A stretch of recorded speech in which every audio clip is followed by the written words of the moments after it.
Gas supply जो है 6 राज्यों में वो बंद हो गई है यूक्रेन के। रूस और यूक्रेन के युद्ध की हर खबर आप तक लगातार यहाँ एबीपी न्यूज पर हम दे रहे हैं और साथ ही संवाददाता प्रणय उपाध्याय यूक्रेन में है। प्रणय उपाध्याय ने ट्रेन से लीव से कीव तक का सफर तय किया है। आप ये स्पेशल रिपोर्ट देखिए।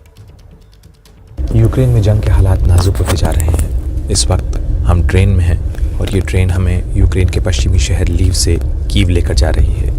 वो कीव जो यूक्रेन की राजधानी है और इस समय रूसी सेना रूसी आक्रमण के निशाने पर है, क्योंकि सारी लड़ाई कीव को जीतने की है।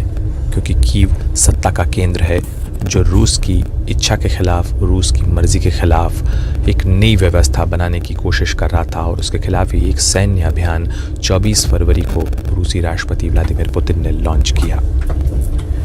ये लड़ाई लगातार जारी है। 10 दिन से ज़्यादा का वक्त हो चुका है। यूक्रेन के कई शहर बर्बाद हो चुके हैं, चाहे खार्किव हो, चाहे सुमी हो, चाहे ओडेसा हो या मरियापोल हो, मेलिटोपोल हो। ये वो तमाम इलाके हैं जो रूसी सेना की जद में आ चुके हैं, उसके निशाने पर हैं। लगातार बमबारी हो रही है। लीव शहर में हमने देखा कि किस तरीके से पलायन लगातार जारी है यूक्रेन से। बहुत सारे अंतर्राष्ट्रीय नागरिक जो हैं, इंटरनेशनल सिटीजन्स हैं या दूसरे देशों के नागरिक हैं, वो जा रहे हैं। तो साथ साथ यूक्रेन के बहुत सारे नागरिक भी पलायन कर रहे हैं। बहुत बड़ी संख्या में लोग पोलैंड बॉर्डर से, हंगरी बॉर्डर या रोमानिया बॉर्डर से वहाँ से निकल रहे हैं। तो वहीं कई लोग जो हैं वो अपने परिवारों को लेकर सुरक्षित जगह की तलाश में लीव शहर में आ चुके हैं। वहीं कीव जो कि करीब 30 लाख की आबादी का शहर था, वो भी लगभग आधा खाली हो चुका है। लेकिन अभी भी सारी लड़ाई कीव को लेकर चल रही है। हम एक बार फिर कीव की तरफ होंगे, वहाँ पहुँचेंगे, देखेंगे किस तरीके के हालात हैं। क्योंकि यूक्रेन में जब हम पहुँचे थे तो हम कीव ही पहुँचे थे और कीव से हमने रिपोर्ट किया, कीव से हमने देखा कि किस तरीके से हालात दिन ब दिन लगातार ख़राब होते गए। और 1 मार्च को जब हम कीव से लीव की तरफ गए थे, ये देखने के लिए कि किस तरीके से भारतीय छात्रों का पलायन हो रहा है, किस तरीके से भारतीय छात्रों को निकालने की तैयारी हो रही है, किस तरीके से व्यवस्था बनाई गई है।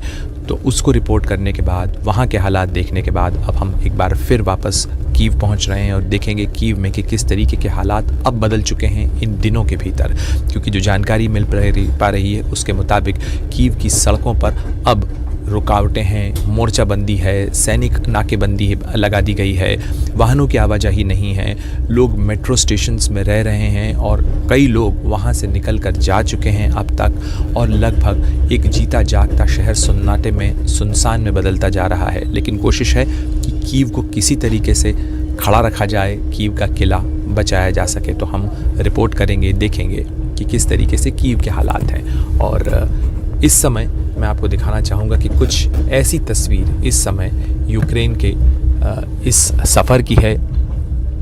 सुबह का वक्त है यहाँ पर और हमारी ट्रेन चल रही है। ये ट्रेन काफ़ी धीमी रफ्तार से चल रही है, क्योंकि जो ट्रेनों की आवाजाही है वो इस युद्ध के कारण काफ़ी प्रभावित हुई है।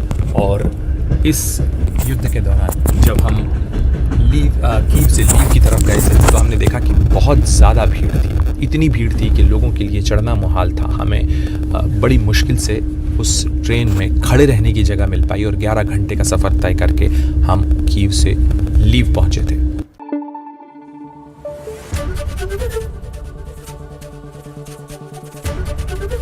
एबीपी न्यूज़ आपको रखे आगे।